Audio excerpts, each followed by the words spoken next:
Oke, masih dengan Profesor Kardus. Tak berjasa, tapi jenius.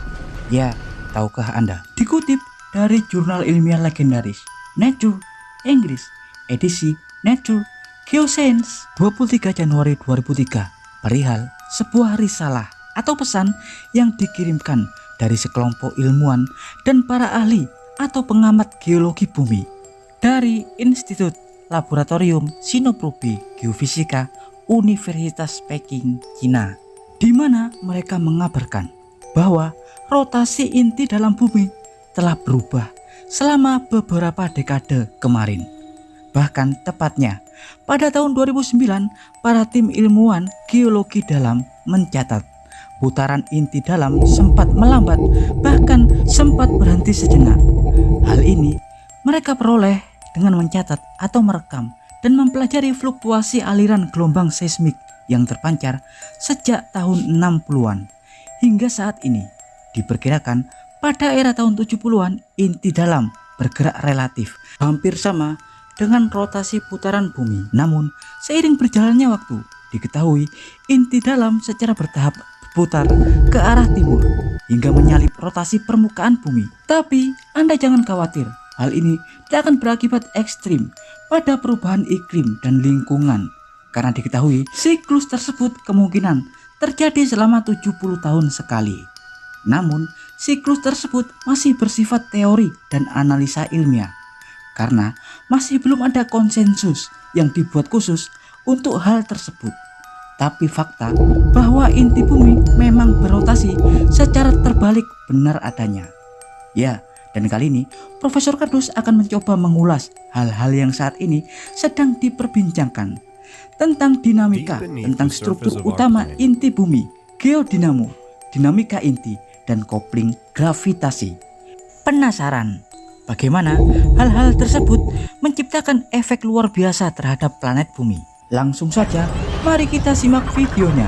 Dan jangan lupa like, subscribe, dan tekan tombol lonceng di channel Profesor Kardus, tak berjasa tapi jenius, untuk mendapatkan informasi dan notifikasi terbaru dari sudut-sudut bumi dan sudut-sudut alam semesta lainnya.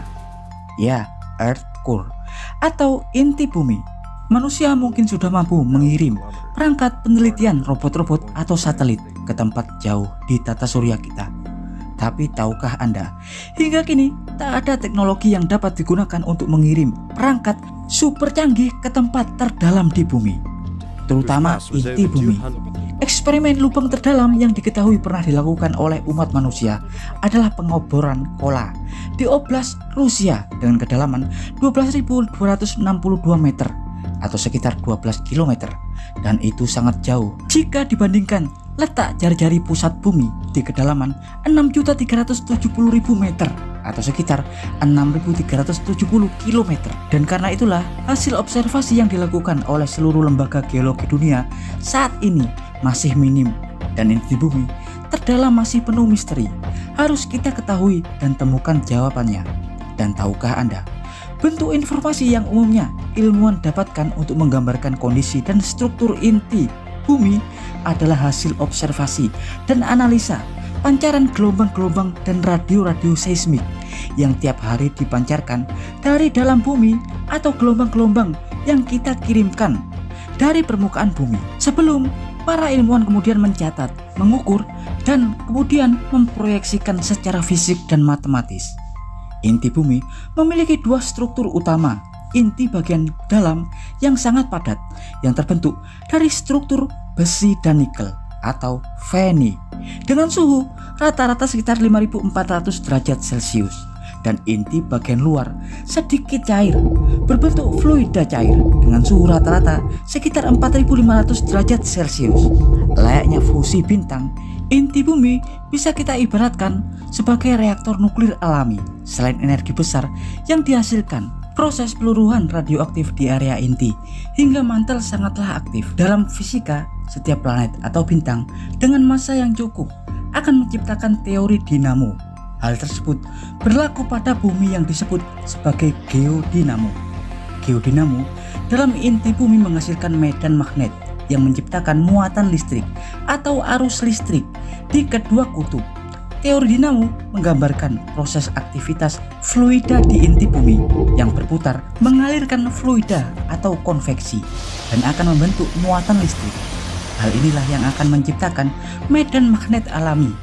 Ya, seperti yang kita ketahui, dinamo sangat umum dengan medan magnet juga listrik. Hasil aktivitas inti bumi inilah yang menciptakan mekanisme dinamo yang menciptakan medan magnet dan arus listrik. Ya, aktivitas geodinamo dari aliran atau arus fluida yang berputar di inti bumi akan menghasilkan medan magnet yang memanjang di interior bumi membentuk kutub geomagnetik. Dari akumulasi kedua kutub geomagnetik inilah kemudian terciptalah magnetosfer, kubah pelindung bumi yang melindungi planet ini dari pancaran angin matahari atau partikel-partikel kosmik berenergi yang memapar bumi.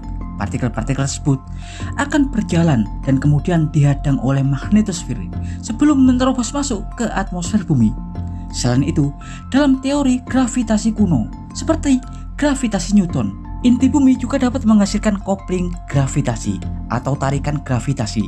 Di sini kita bisa etimologikan kata kopling sebagai sarana penghubung antara inti bumi dan objek yang tertarik gravitasi di permukaan bumi.